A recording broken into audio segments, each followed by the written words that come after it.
Hola oyentes de Radio Sefarad, volvemos a encontrarnos aquí en Milim, la historia de las diásporas, y volvemos a hacerlo con Alicia Benmergui desde Buenos Aires. Hola Alicia. Hola, ¿qué tal, Jorge? Y volvemos a hacerlo para seguir entendiendo Sefarad, para seguir recorriendo esta época tan importante de la historia judía. Esta es la tercera vez que vamos a visitar esta época, la tercera parte de este capítulo. Y vamos a recordar a los oyentes que esta historia y muchas más pueden encontrarlas en la página web milimcultural.com.ar, y si quieren pueden recibir en su correo electrónico un newsletter gratuito cada 2 semanas sobre historia judía, suscribiéndose a cultural@net.com.ar. Dicho todo lo cual, pues te dejo el micrófono para que sigamos hablando de Sefarad. Bueno, yo lo que te decía, Jorge, la última vez que estuvimos hablando es que es importante detenernos sobre la historia de Sefarad, no porque ustedes se ocupen de temas sefaradíes, sino porque no puede entenderse la historia judía sin el enorme aporte hecho por el judaísmo, que ahora podríamos llamar español, pero que además es el que da inicio a ciertos debates, discusiones, y que además forma esa identidad tan firme que permanece después de tantos siglos de expulsión, y tiene que ver sobre qué características tuvo este judaísmo que se desarrolla en la península ibérica, que conoce un momento de esplendor notable, digamos, dentro de la cultura judía y dentro de la cultura y de la religión musulmana también, y que además va a ser un aporte importantísimo a la cultura occidental porque tiene lugar en Europa. Bueno, el Al-Ándalus por distintas razones entra en decadencia. Por otra parte, los cristianos, los católicos han iniciado la Reconquista, lo que la historiografía española denomina la Reconquista, que está dedicada a expulsar, a la tarea de expulsar a los musulmanes de la península. Los judíos ya no pueden vivir más en el Al-Ándalus porque las últimas llegadas desde África de los distintos grupos son extremadamente belicosos, son los almohávides y almorávides, persiguen a aquellos como los judíos y los cristianos, a los que quieren obligarlos a convertirse al Islam, así que los judíos se fueron. Cuando los judíos se fueron a los reinos cristianos. Esto les costó, estoy haciendo una especie de síntesis, les costó bastante adaptarse a un mundo mucho más primitivo y rústico, como lo eran estos reinos cristianos del norte. Ya igualmente había judíos viviendo ahí, y muchos de ellos, porque tienen los medios y porque son capaces de hacerlo, van a participar en la guerra de la Reconquista. Van a ser gente que va a portar armas y que va a luchar contra los musulmanes en su avance hacia el sur.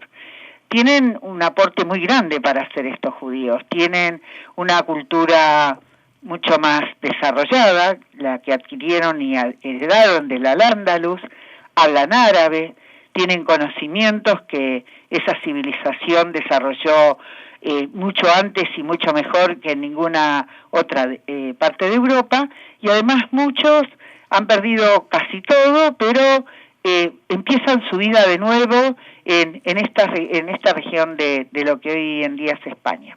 Van a hacerlo en Castilla, y lo van a hacer después también en Aragón y Barcelona. Estamos hablando del siglo XIII. Los judíos en general tienen bastantes buenas relaciones con los cristianos, lo tienen por aquellos que son ricos e importantes y que son gente de guerra, y que se van a transformar con el paso del tiempo en gente muy rica y poderosa. Y junto a la riqueza y al poder, esto va a ser en Toledo como en Castilla, pero principalmente en Toledo, y también en lo que es Aragón y Barcelona, van a ser gente poderosa económicamente y con un nivel de cultura muy elevado. Son dos características que han tenido.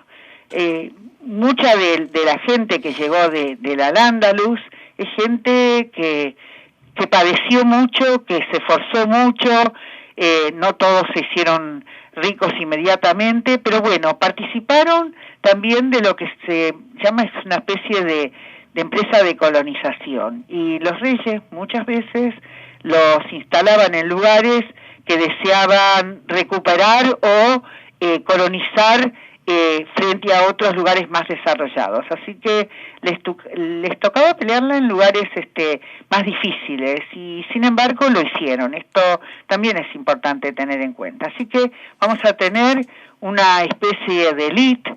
Yo ya hablé las otras veces acá que va a estar en Toledo, que van a tener el control de las aljamas, van a tener relaciones, son judíos cortesanos, y también el control religioso.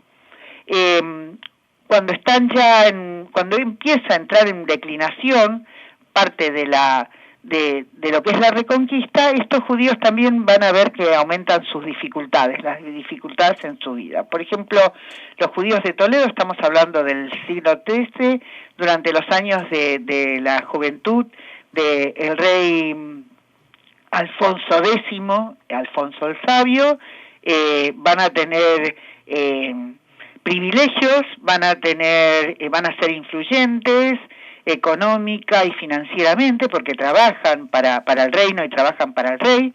Los judíos de la península ibérica, como luego lo van a hacer todos los de Europa, son siervos del rey, son servicamera, le pertenecen al rey. Así que el rey es quien utiliza, los considera como de su pertenencia, de hecho es así, y también los bienes de ellos.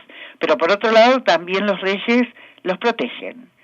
Los protegen frente a obispos muy antijudíos, frente a los ataques de las turbas, y bueno, ¿tengo tiempo para hablar un ratito más? Sí, sí. Ah, bueno, entonces aquí lo que pasa es que también los judíos, al ser siervos del rey o servicámara, tienen otro problema. Si el rey los tolera y los quiere a los judíos, o los soporta, los necesita, o lo que fuere, todo bien. Si el rey se indispone con los judíos, si escucha mucho las diatribas antijudaicas, la situación empeora. Si es un rey muy codicioso, o si tiene problemas familiares, y los judíos a veces se encuentran envueltos en estas peleas familiares y dinásticas, la situación puede empeorar y volverse muy dura. Y esto es lo que pasa un poco con los judíos de Toledo, con el rey Alfonso el Sabio. Cuando él empieza a envejecer, muchas de los privilegios que él le otorgó a los judíos y de todas las cosas que les dio y les concedió, tantas así que muchas se perpetuaron a través de las generaciones de herederos, a los judíos no les iba tan bien. Y una de las cosas que sucedió es que el rey escribe o compone lo que se conoce con el nombre de las Cantigas de Santa María. Y es un libro que está lleno de cuentos populares totalmente antijudíos, donde hay un fanatismo de odio e intolerancia que va a ejercer su obra con el paso del tiempo. Son relatos que después descienden a los sectores populares, y realmente para los judíos esto tiene consecuencias muy, muy graves. Por otro lado, también el rey Alfonso tiene una disputa con su hijo Sancho IV, creo que es, y entonces y además de tener esta disputa, que va a tener una disputa por la herencia, también en los reinos cristianos han venido desde lo que hoy llamaríamos Francia a los predicadores, que son los franciscanos y los dominicos, y que son profundamente antijudíos, y entonces tienen todo el tiempo una tarea de evangelización, de rechazo por los judíos, de combatir a los judíos, y entonces esto no lo favorece. De la gente que estamos hablando, de los que hay un historiador judío, el israelí Baer, los llama los magnates, pero bueno, la situación no es que por ser un magnate se pudiera escapar a a los ataques o a las invectivas que podían lanzar los predicadores antijudíos, y entonces la situación podía volverse rápidamente muy difícil. Bueno, lo cierto es que la situación de los judíos empeora, la de los judíos de Toledo, con el envejecimiento y el conflicto de herencia que él tiene con su hijo Sancho IV, que se queda con una plata que le pertenecía a él y que los judíos tenían que enviar porque también todos estos reyes trabajaron en un momento dado por la expulsión ya de los musulmanes en el sur de España. Esto tuvo que ver con un conflicto que termina con la expulsión de los musulmanes en Tarifa, pero termina también con el empeoramiento de la condición de los judíos. Y entonces lo que dice un texto es que el rey, Alfonso, persiguió y torturó, hizo aprisionarlos, metió en prisión a gran parte de estos financistas judíos, de estos hombres de la corte, que estuvieron no solo presos, sino que fueron torturados. Y entonces hay un momento que se dice que la comunidad judía de Toledo fue arrasada como Sodoma y Gomorra. Estamos hablando, todo esto es poco menos que mediados del siglo XIII, más o menos 1240, 1260. Tal vez parezca que estamos muy lejanos todo el tiempo, pero bueno, estamos hablando de que son varios reinos. El otro reino que existe es el de Aragón y el de Barcelona. Barcelona es una ciudad mucho más desarrollada.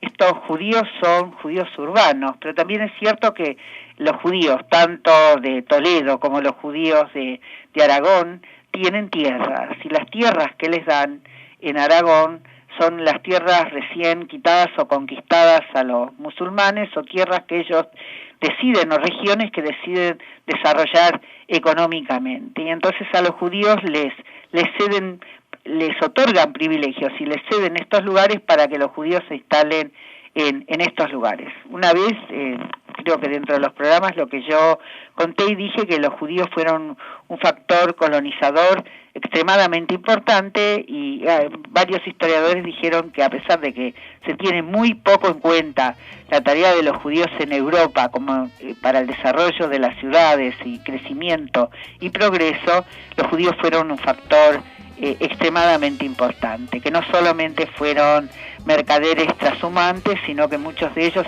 al estar instalados, desarrollaron varias actividades que eran mucho o más importantes que el préstamo y que trabajar como banqueros. Y esto fue lo que pasó en la península ibérica.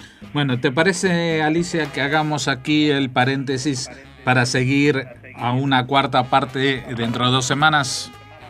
Sí, cómo no. A mí, siempre que yo pueda seguir explicando estas cosas para después poder explicar otros desenlaces, pues así lo haremos. Vamos a dejarlo en este punto y recordarles que estas historias están en milimcultural.com.ar y que puedan recibir el boletín de historia judía suscribiéndose en cultural@arnet.com.ar. Muchas gracias, Alicia Benmergui. Nos volvemos a encontrar dentro de 2 semanas. Hasta pronto y nos encontremos ahí.